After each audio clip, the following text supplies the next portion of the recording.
Oke, assalamualaikum warahmatullahi wabarakatuh. Salam jumpa lagi bersama channel Rabiu, channel penyemangat peternakan bebek telur. Intinya nggak bosan kita untuk berbagi ilmu ataupun sharing-sharing seputar.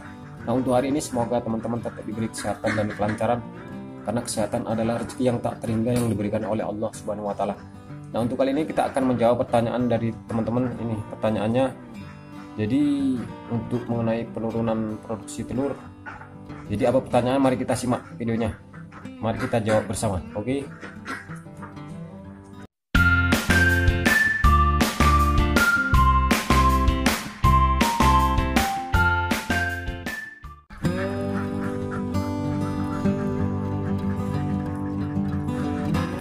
Oke teman-teman, jadi langsung saja kita akan bacakan pertanyaan dari teman-teman. Intinya kita akan jawab bersama, bisa kita diskusikan.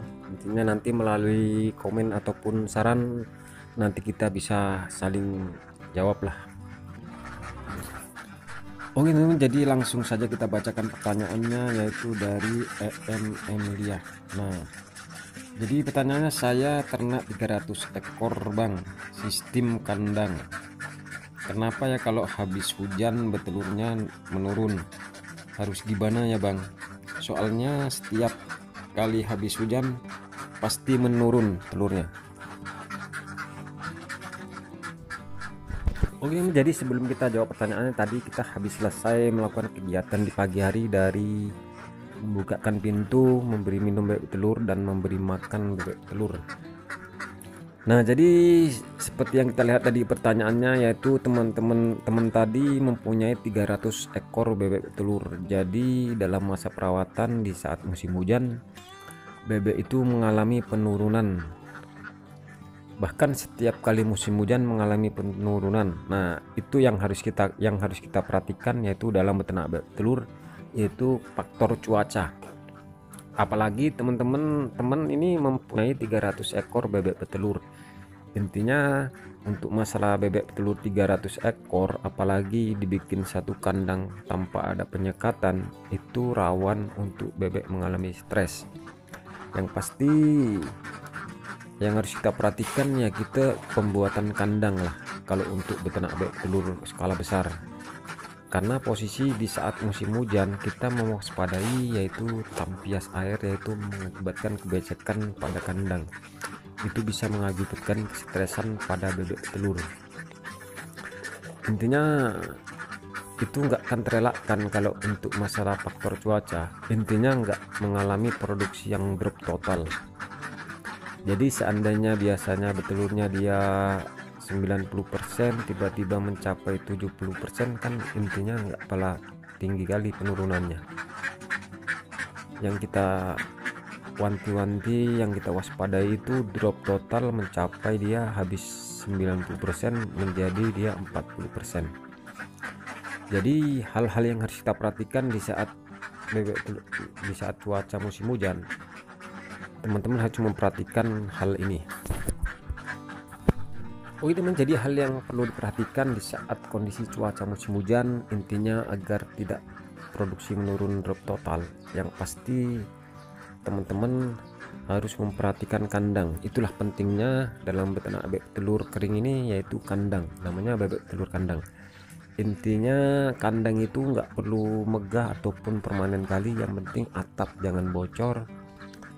Hindari dari tampias di saat musim hujan, karena kondisi lantai kandang yang becek itu yang bisa menyebabkan kestresan pada bebek telur, itu yang mengakibatkan penurunan produksi. Tapi jika teman-teman mempunyai kandangnya nyaman, intinya di saat musim hujan pun tetap kering, dikasih lagi alas dengan sekam padi, insya Allah produksi itu enggak mengalami penurunan praktis. Intinya pun seandainya dia betelur dia 90%, tiba-tiba mencapai dia 85%, bahkan hanya sekedar penurunan 80%, sekitar dia penurunan 5% ataupun 10%. Karena banyak sih para peternak bebek telur, khususnya kita para pemula, sepele akan hal ini, yaitu masalah kandang apa adanya. Nanti di saat musim hujan baru kita kalang kabut, kebingungan. Yang jelas apapun yang kita lakukan tetap salah jika kandang itu mengalami kebocoran ataupun lantai kebanjiran, bahkan dia lembab.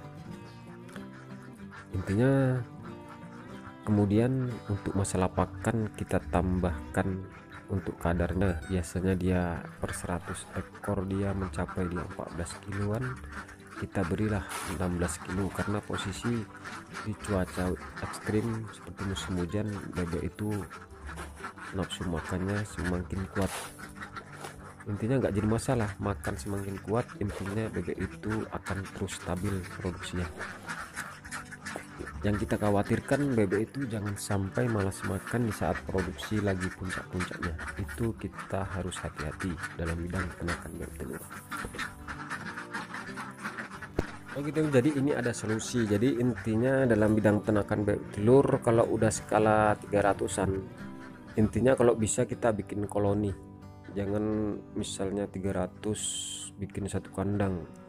Sebetulnya lebih efektif yaitu dia 50 ekor dikasih sekat, berarti dia menjadi 6 sekat. Itu lebih bagus karena menghindari dari rawan kestresan.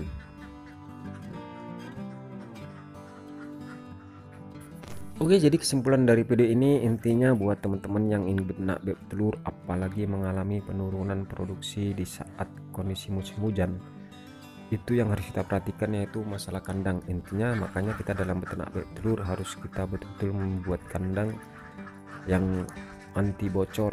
Intinya walaupun dari bahan-bahan bekas, intinya lah kunci atap jangan sampai bocor ya.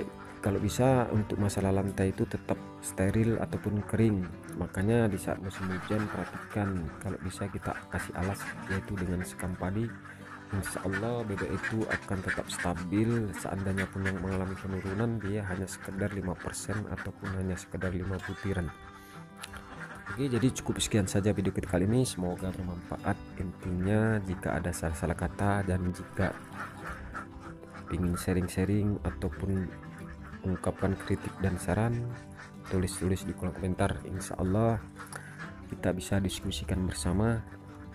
Intinya pun tadi pertanyaan tadi bisa teman-teman jawab melalui kolom komentar. Oke, dan saya sudahi dengan wabillahi taufiq walhidayah. Assalamualaikum warahmatullahi wabarakatuh.